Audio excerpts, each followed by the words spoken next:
President Donald Trump stood at the podium in the White House, his face a mixture of determination and the familiar bravado that had come to define his presidency.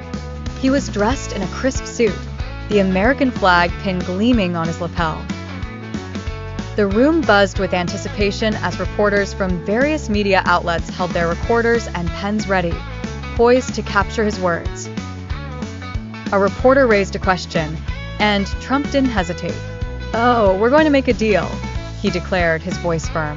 The sentence hung in the air, promising a future of negotiation and compromise, albeit without the specifics of when or how these talks might begin.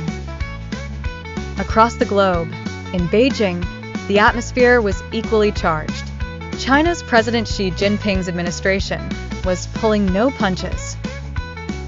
The country's Commerce Ministry had issued a statement that morning, demanding an end to what they perceived as extreme pressure from the United States, urging respect in the ongoing discourse about trade relations.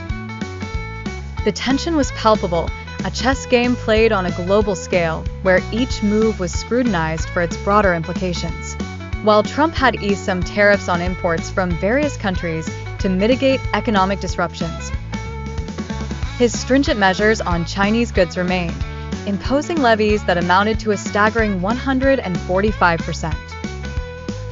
Xi Jinping and his advisors were in a bind, the drive for economic growth clashing against these hefty tariffs.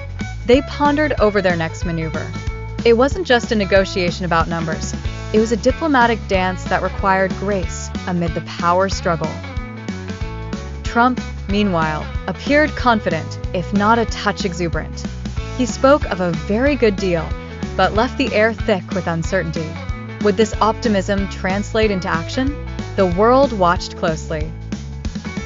The narrative of trade negotiations between China and the United States mirrored that of two titans locked in a silent battle.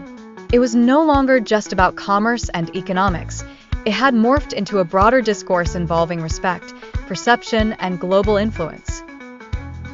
As the day drew to a close, the prospects of a deal loomed large but remained shrouded in ambiguity. Both nations stood on the precipice, their actions reverberating far beyond their borders, affecting markets and economies worldwide. The stakes were high, and the potential outcomes unpredictable, weaving a complex tapestry of international relations.